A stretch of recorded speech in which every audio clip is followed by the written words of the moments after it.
Isang magandang gabi sa inyo at sa mga libo-libo ninyong taga-subaybay. Siya nga pala, ako po si Dana, 39 years old.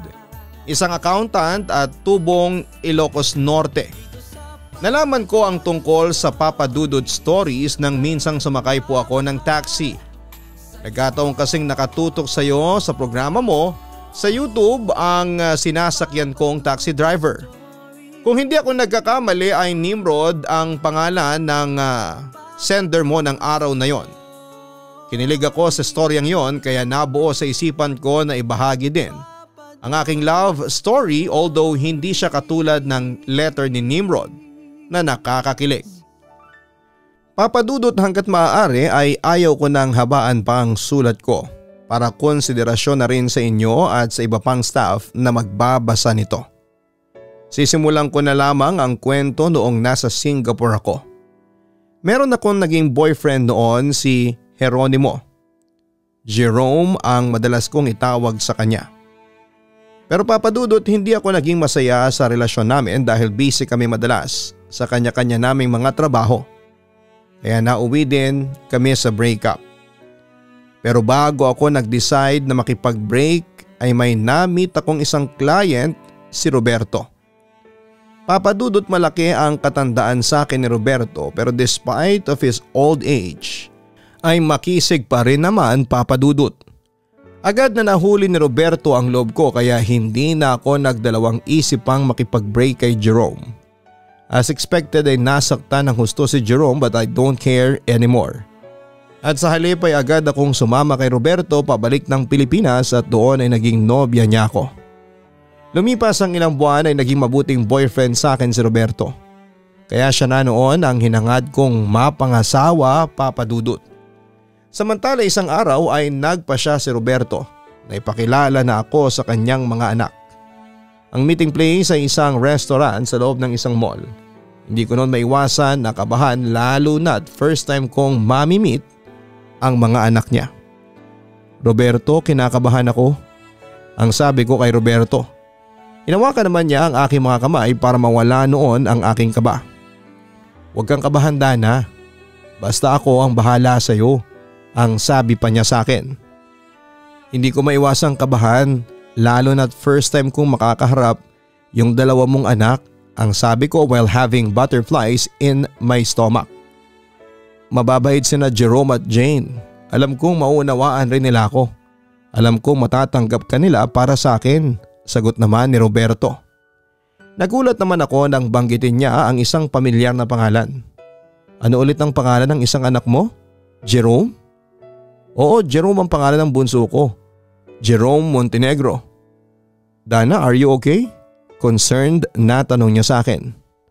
Lalo akong kinabahan noon, papadudot, pero nagpretend ako na maayos lamang ang lagay ko. I'm okay, don't you worry. Samantala dumating at tumungo sa lugar namin ang isang babae. Yun na siguro ang anak na babae ni Roberto na si Jane at hindi nga ako nagkamali. Buti naman at dumating ka na, Jane, ang sabi ni Roberto sa kanyang anak. Nasaan na si Jerome? Pumunta lang po sa restroom pero papunta na po yun dito anytime. Sagot ni Jane pagkatapos ay bumaling ito sa akin. Tinitigan muna ako mula ulo hanggang paa bago muling nagsalita. Anyway, Dad, who's that girl? Sasabihin ko sa iyo pagdating ni Jerome. Medyo tumaas naman ang boses ni Jane pagkatapos. Don't tell me, Dad, she's the one. If that's the case, I tell you, I'm not in favor of her, ang sabi niya.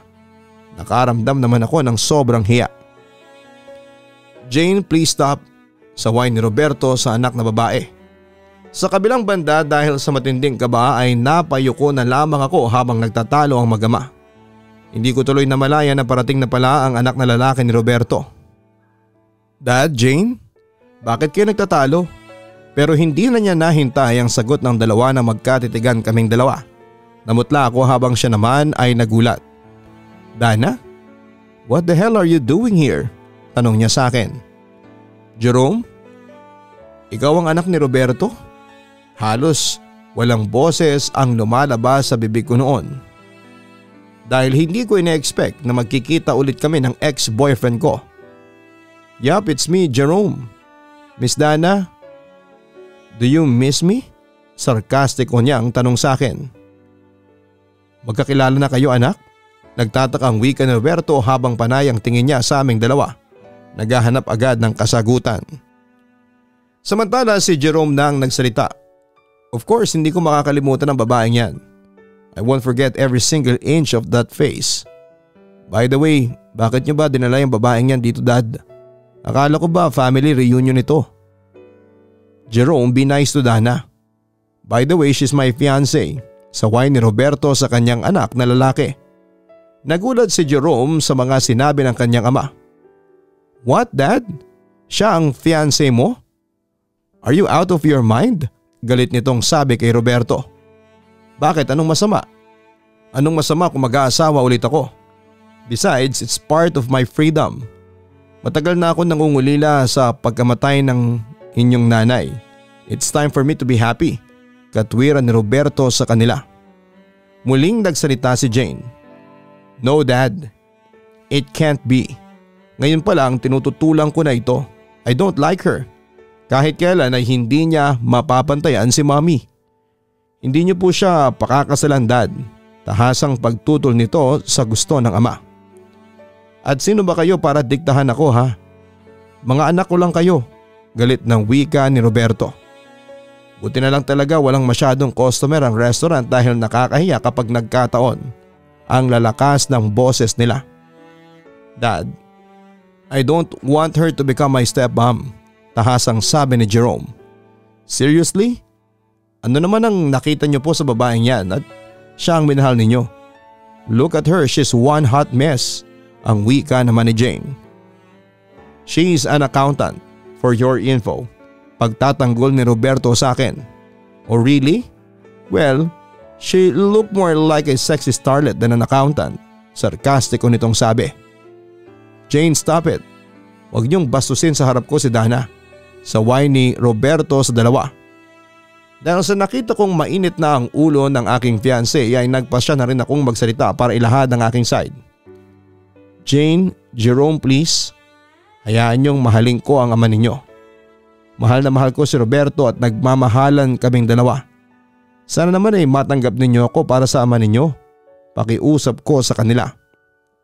Dana, kahit sa panaginip hindi mangyayari ang gusto mo. You're not worthy to be called our stepmom. Never. Gigil na wika ni Jane sa akin.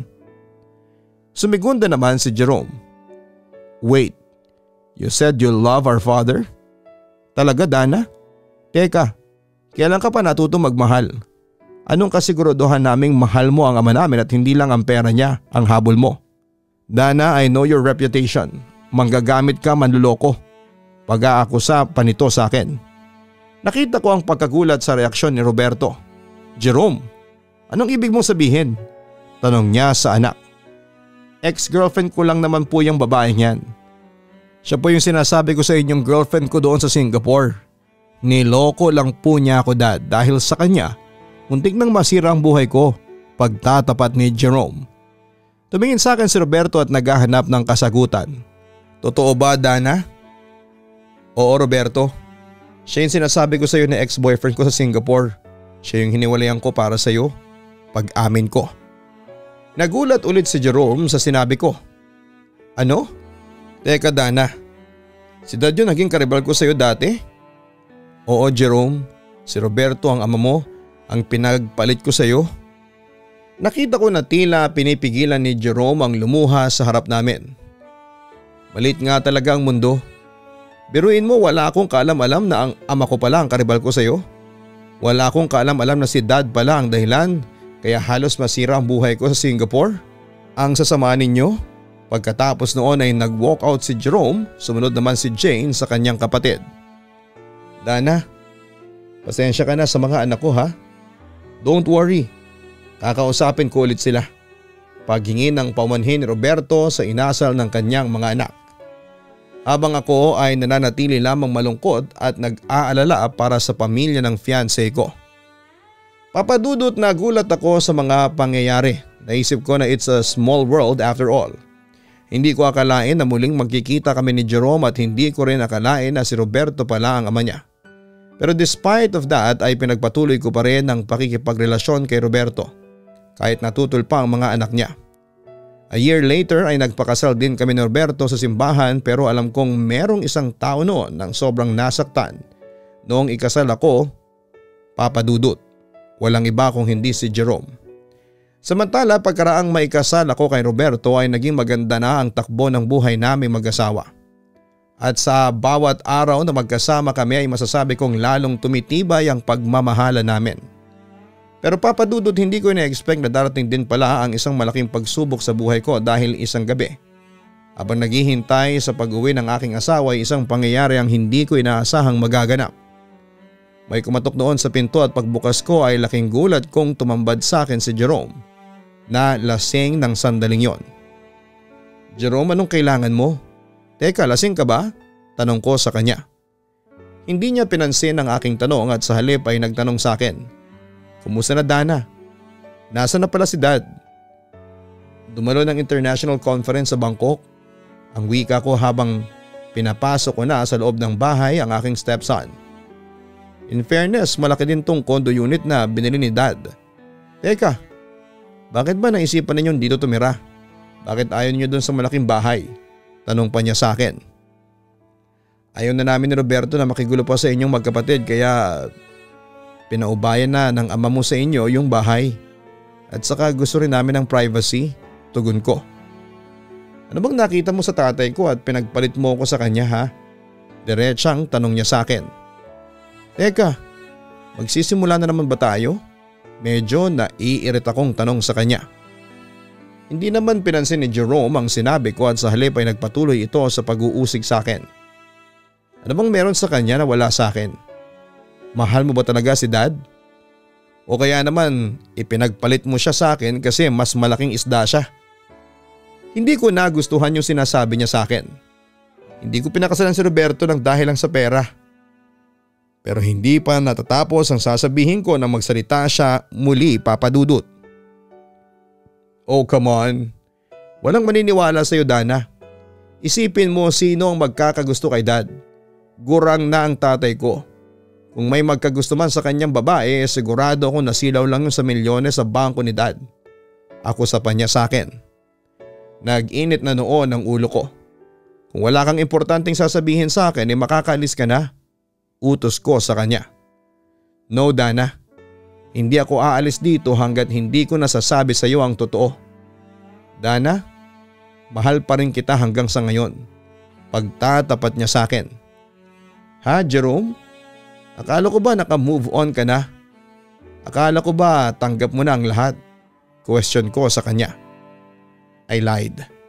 Kasi hindi pa rin ako nakaka-move on hanggang sa ngayon. Paano ba naman kasi ay mahirap kalimutan ng isang katulad mo? You know what? I curse my own father because of you. Sukdulan pa rin ang galit ko sa kanya kasi inagaw kanya sa akin. At ikaw, nag-uumapaw din ang galit ko sa iyo kasi iniwan mo ko ng dahil lang sa pera. Nakaramdam na ako ng takot sa sinabing yun ni Jerome kaya pinilit ko na siyang paalisin sa aking unit. Jerome, please stop. Now get out of my sight. Ngumisin na parang demonyo si Jerome. Hindi Dana. Hindi ko sasayangin pa ang pagkakataong ito. Wika niya bago niya ako niyakap ng mahigpit. Nagpupumiglas naman ako. Ano ba, bitawan mo nga ako Jerome, ano ba? Binigay ko ang buong lakas ko para makawala lamang sa kanyang mga bisig. Inuutusan kitang irespeto mo ako Jerome. Baka nakakalimutan mo I'm not just your ex-girlfriend. I'm your stepmother. Paalala ko sa kanya. Pero hindi niya sineryoso yon, Papa Dudut. Kung ayaw ko. Dana, you don't deserve any respect kasi manggagamit ka. Sarkastiko niyang sabi. Pagkatapos ay muli niya akong hinawakan sa aking mga braso at pinersang pinahiga sa may sofa. Nagpatuloy ako sa pagpupumiglas. Ano ba Jerome, ano ba? Bitawan mo nga ako Jerome. Ngunit isang malakas na sampal sa mukha ang ibinigay niya sa akin at halos mawalan ako ng malay noon. Sobra ako nang hina Papa Dudut at sinamantala yon ni Jerome para halikan ako sa buo kong katawan. Walang yaka Jerome, ano ba? Sinubukan ko pa rin noong magpumiglas pero hindi na kaya ng katawan ko. Lalo pa ako nang hina nang sikmuraan pa niya ako. Naiyak na lamang ako sa sobrang sakit. Pinagkait mo sa akin ang lahat, pues babawiin ko na yon ngayong gabi, ang sabi pa niya sa akin. Umiyak naman ako at nagmamakaawa sa kanya, ngunit hindi siya nakinig sa akin at 2 malalakas na suntok pa ang ibinigay niya sa akin. Wala na akong nagawa noon, Papa Dudut, kundi ang tanggapin na lamang ang aking sinapit. Dana, pagbigyan mo na ako kahit ngayong gabi lang. Wika pa niya bago niya babuyin ang aking pagkababae. Oo, Papa Dudut, minoles siya ako ni Jerome. Sinamantala niya habang wala ang ama niya. Nang mga panahong yon ay galit ang namutawi sa puso ko. Bukod sa sobra akong naawa noon sa sarili ko ay pakiramdam ko kasi madumi na ang pagkababae ko dahil sa mga nangyari. Samantala pag-uwi ni Roberto galing ng Bangkok ay pinagtapat ko sa kanya ang totoo na minules siya ako ng kanyang anak. Sobrang nag-init ang ulo ng aking asawa at gusto na niyang patayin noon si Jerome. Jerome, walang hiya kang lalaki ka? Matapos kitang palakihin? Matapos kong sunurin ang layo mo, uhudasin mo lang pala ako, Jerome? Baba ka dyan, sigaw ni Roberto sa kanyang anak. Lumapit naman si Jerome sa ama, ngunit agad siyang tinutukan ni Roberto ng baril. Hayop kang lalaki ka, papatayin kita, sigaw ng asawa ko. Bakas naman kay Jerome ang takot. Hindi niya alam kung ano ang kanyang sasabihin ng mga sandaling yon. Roberto, wag. Wag mong gagawin yan. Ibaba mo yung baril mo. Pakiusap ko sa aking asawa. Ayaw ko kasing may dumanak na dugo sa pamilya. Ngunit naging mapaghamon pa si Jerome. Ano, Dad? Bakit hindi nyo ipotok ang baril ninyo? Ano? Walang hiyakan lalaki ka? Ang lakas ng loob mong lapastanganin ang asawa ko? Galit na wika ni Roberto. Bakit? Nasabi naman niya sa inyo ang nangyari sa amin? Hindi po ba niya nasabi sa inyo na naligayahan siya ng gabing ginawa ko yon? Natatawa pa nitong sabi. Sira ulo ka? Naibulalas ni Roberto at sa halip na barilin ay pinagsusuntok niya ang anak niya. Nawala naman ang balanse si Jerome at napahiga sa may sahig. Roberto, tama na. Huwag mong gawin yan, matakot ka sa Diyos, Roberto.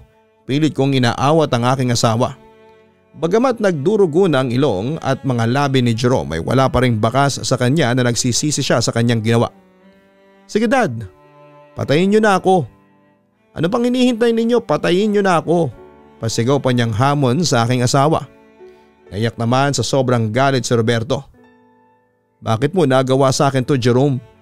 Naging mabuti naman akong ama sa iyo. Hindi ako nagkulang sa iyo, binigay ko ang lahat ng gusto mo. Tapos huhudasin mo lang pala ako. Kung sa bagay nagkamali ako kasi inispoiled pa kita kayong dalawa ni Jane. Mali talaga ang pagpapalaki ko sa inyo. Oo, Dad, maaaring binigay niyo sa akin ang lahat pero hindi kayo naging mabuting ama. Kasi kung mabuting ama kayo, hindi ninyo aagawin sa akin si Dana. Sumbat pa nito sa kanyang ama. Wala kang utang na loob, Jerome, wala kang kwentang anak. Ngunit hindi pa niya natatapos ang kanyang sasabihin nang makita naming napahawak siya sa kanyang dibdib at tila nahihirapang huminga. Agad naman akong sumaklolo sa aking asawa nang humandusay na siya sa sahig. Roberto? Anong nangyayari sa iyo, Roberto? Halos nagpapanik na ako noong mga sandaling yon.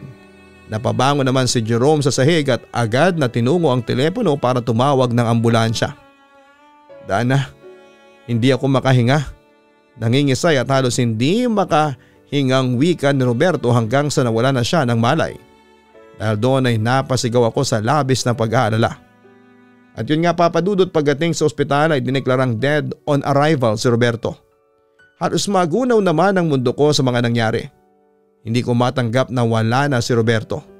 Na hindi na babalik pa ang lalaking pinakamamahal ko. Samantala abot langit ang galit ko noon kay Jerome. Sinisi ko siya sa nangyari sa amin ng ama niya. Halos isumpa ko siya pero hindi ko magawang saktan physically si Jerome. Kaya wala akong ginawa noon kundi ang umiyak araw at gabi. Samantala sa pagkamatay ni Roberto ay nawala na ako ng gana sa buhay. Naging malungkot na ako. Nawalan ako ng interes pati sa trabaho ko. Napabayaan ko ang sarili ko at sinisi ko ang lahat ng yon kay Jerome. Papadudot, hindi ko matanggap noon ang pagkamatay ni Roberto kaya madalas akong magmukmuk noon sa bahay namin at wala akong ginawa kundi ang umiyak. Pero sa kabila ng kalungkutan ay nagpakatatag din ako sa tuwing naalala kong buntis ako. Hindi ako nag-iisa dahil kasama ko ang anak ko at kailangan kong magpalakas para sa kanya. Isang araw ay napagpasyahan kong dumalaw noon sa puntod ni Roberto. Roberto, alam mo ba? Simula nang iwan mo ko ay naging malungkot na ang buhay ko. Miss na kita. Kung pwede lang sanang ibalik yung panahon na buhay ka pa. Ginawa ko na siguro. Ngayong wala ka na, mag-isa na lamang ako ngayon sa buhay. Wala akong karamay. Wala akong masandalan. Ano bang gagawin ko? Dapat ko bang patawarin ang anak mo sa ginawa nito sa ating dalawa? Roberto, hindi ko alam kung mapapatawad ko pa si Jerome. Patawarin mo ko pero parang hindi ko yata kayang patawarin ang anak mo. Bulong ko noon sa kanyang puntod. Samantala hindi ko naman napansin na kanina pa palang nakatayo si Jerome sa aking likuran. Dana? Ang sabi niya. Agad naman akong napalingon at hinarap ang lalaking sumira ng buhay ko. Jerome, anong ginagawa mo rito? Galit ko. Siyempre para bisitahin ang puntod ng daddy ko. Actually, every week akong pupunta rito para mag-reflect. Malungkot niyang sagot sa akin. Nakukonsensya ka ba sa ginawa mo sa ama mo? Walang kapatawaran niyang ginawa mo. Diin ko sa kanya. Hindi ko kagustuhang mamatay si dad, alam mo yan. Pero hindi ko pinansin ang sinabing yun ni Jerome at nagpatuloy pa rin ako sa aking pagsasalita. Pero dahil sa iyo kaya namatay ang tatay mo. Dahil sa iyo kaya nabiyuda ako, ang sabi ko pa sa kanya. Huminga naman ng malalim si Jerome bago muling nagsalita. Alam ko, kaya nga heto't nakukonsensya ako. Every week na nagpupunta ako rito para humingi ng tawad kay dad.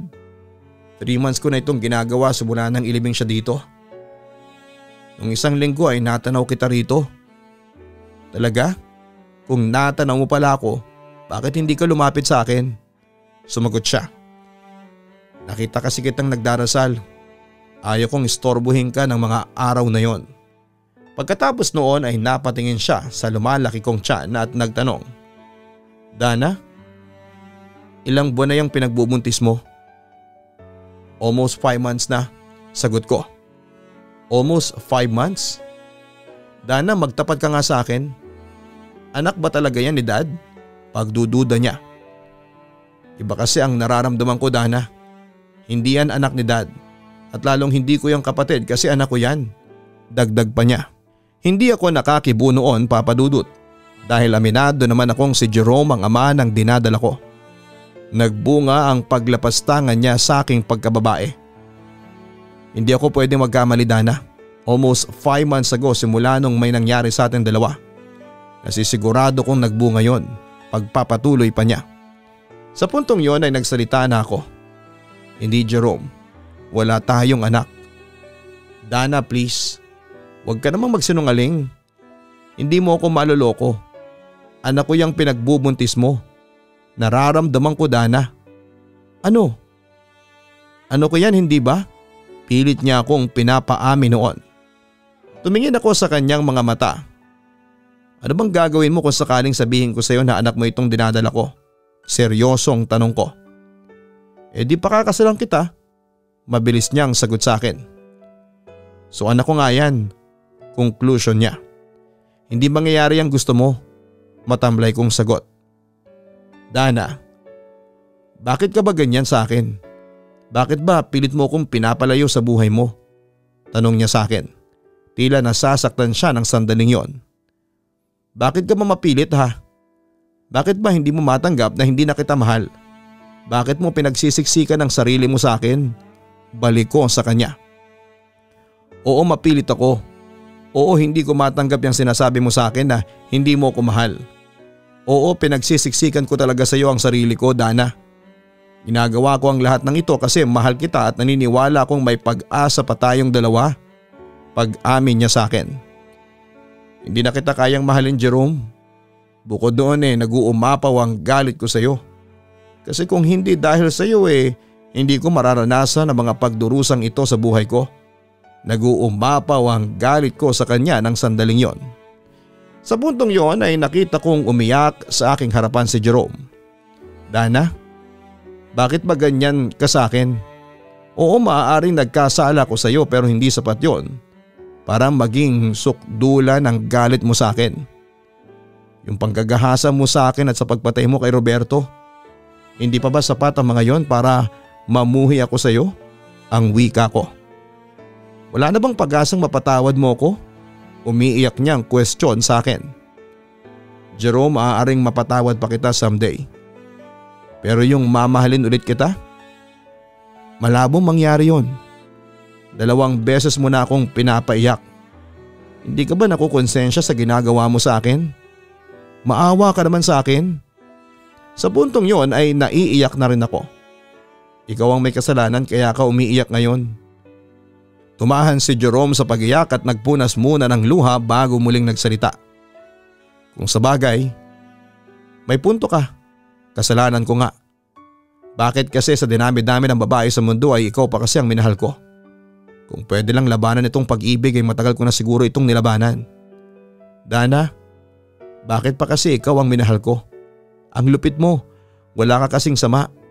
Pagtatapos niya habang ako ay nagpasyang iwan siya sa sementeryo dahil gusto ko pang mapag-isa. Gusto kong suriin ang aking damdamin kung makakaya ko bang papasukin muli si Jerome sa aking puso o talagang tapos na ang lahat sa amin. Papadudod sinubukan kong lumayo na sa kanya pero mapilit siya. Hindi niya ako tinigilan at panayang hingi niya ng tawad sa akin. Samantala noong mga anak ako ay kasama ko si Jerome. Hindi niya ako iniwanan sa oras na kailangan ko ng kasama. Dahil doon ay naramdaman ko ang sinseridad sa pagmamahal niya sa akin kaya unti-unting lumambot na ang puso ko sa kanya. Pinatawad ko na siya sa mga kasalanang ginawa niya sa akin. Samantala isang araw ay dinalaw ako ni Jerome sa aking condo unit at doon ay nagpaalam na siya sa akin dahil maninirahan na raw siya sa New Zealand. Buo na ba talaga ang pasya mong manirahan sa New Zealand? Usisa ko sa kanya. Tumango si Jerome. Oo Dana, unless pipigilan mo ako. Ano? Pipigilan mo ba ako? Tanong niya sa akin. Pero huminga lamang ako ng malalim. Sigurado ko magiging masaya ang buhay mo doon sa New Zealand. Ang sabi ko na lamang sa kanya. Bagamat nakita kong disappointed siya sa akin sinabi ay pinilit pa rin niyang umiti sa harapan ko at nagpretend na hindi nasasaktan. Sana nga Dana, magkatotoo sana yung sinasabi mo. Hindi kita makakalimutan. Sana nga lang bago tayo magkahiwalay ay mapatawad mo sana ako sa mga kasalanan ko sa iyo. Ang sabi pa niya sa akin. Sa puntong yun ay isang magandang balita ang sinabi ko sa kanya. Pinapatawad na kita Jerome. Natuwa naman siya nang marinig niya yon mula sa akin at masaya na ring nag-migrate sa New Zealand pagkaraan ng 1 buwan. Papadudot hindi ko pinigilan noon si Jerome sa pag-alis niya papunta ng New Zealand. Yon ang pagkakamali ko dahil pagkalis niya ay siya namang pagtanto ko na mahal ko pala siya. Pero huli na ang lahat kaya wala akong choice kundi tanggapin ang katotohanan. Sa kabilang banda ay tinuong ko na lamang sa anak ko ang buong atensyon ko. Nagsumikap ako sa trabaho para sa kinabukasan ni Julian. Papadudot pinalaki ko ng maayos ang anak ko at sinikap kong hindi magkulang sa kanya. At yun nga lumaki si Julian na mabait, magalang, masipag at matalino. Hindi ko rin namalaya noon na 10 taon na ang lumipas simula nang umalis si Julian papunta ng New Zealand. Samantala isang araw ay hindi ko ina-expect na muling magkukrus ang landas namin ni Jerome. Nagulat kaming pareho at tiyempong kasama ko noon ang anak kong si Julian. Dahil doon ay nagkaroon kami ng mini reunion. Natuwa rin noon si Jerome dahil nakita at nayakap din niya ang kanyang anak. Samantala ng araw ding yon ay dinala niya kami ni Julian sa isang restaurant. At doon ay kumain kami at nagkwentuhan. Nagkaroon pala ng asawa si Jerome sa New Zealand at meron siyang 2 anak na babae dito. Pero namatay din ang kanyang asawa dahil na rin sa sakit na breast cancer. Siyempre nalungkot ako sa kanyang ikinuwento sa akin. Pero sabi sa akin ni Jerome na nakamove on na siya at masaya na siya sa buhay kapiling ang mga anak niya. At yun nga papadudot simula noon ay nanumbalik ang komunikasyon namin ni Jerome. Hindi na siya bumalik noon sa New Zealand at sa halip ay dito ulit siya lumagi sa Pilipinas para makasama ako, Papa Dudut. Naging magkaibigan ulit kami hanggang sa muling umusbong ang pagmamahala namin para sa isa't isa. Kaya hindi na namin pinigilan pa ang mga sarili namin at nagsama kaming dalawa. Sa ngayon ay 3 taon na kaming live-in ni Jerome. Masaya na rin kami sa setup namin at masasabi kong mas tumindi ang pagmamahala namin sa bawat araw na lumilipas. Papa Dudut, hanggang dito na lamang ang ikukwento ko sa inyo. Sana po ay magustuhan ninyo. Kung mapipili nyo itong upload sa Papa Dudut Stories ay ikakarangal ko yon. Anyway, umaasa ako na isang araw ay magkakaroon ako ng pagkakataong bumisita sa istasyon ninyo para ma-meet kita at mapasalamatan ng personal. Sana ay magpatuloy pa sa pamamayagpag ang Papa Dudut Stories. God bless and more power sa inyo. Lubos na nagpapasalamat, Dana. Masaya na rin kami sa naging takbo ng iyong buhay, Dana. Bagamat aminin natin talaga na mahirap magpatawad sa isang taong malaki ang naging pagkakasala sa iyo, pero nagawa pa rin patawarin ni Dana si Jerome dahil na rin siguro sa kapangyarihan ng pag-ibig. The past cannot be changed, forgotten, edited, or erased. It can only be accepted. Sa kwento natin ngayon ay natanggap na ni Dana ang kanyang sinapit kaya nakuha na rin niyang patawarin si Jerome sa kabila ng lahat ng kanyang pinagdaanan.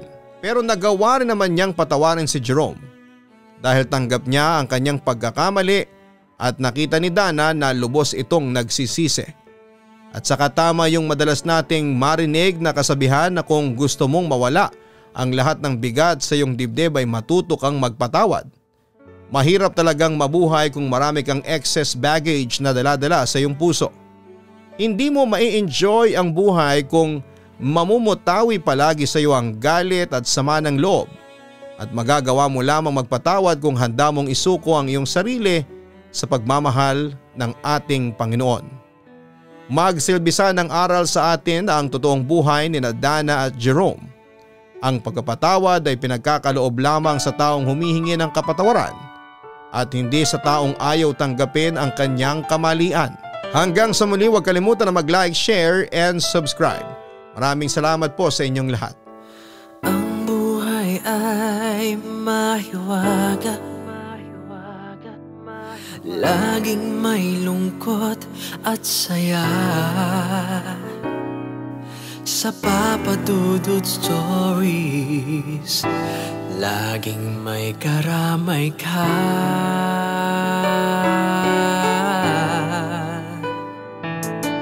Mga problemang kay bigat, dito ay pakikinggan ka.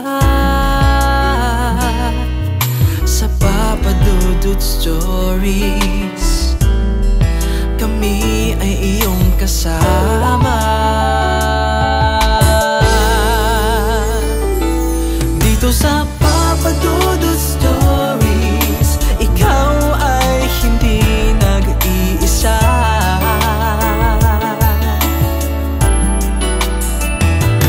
Dito sa Papa Dudut Stories, may nagmamahal sa'yo. Papa Dudut Stories, Papa Dudut Stories,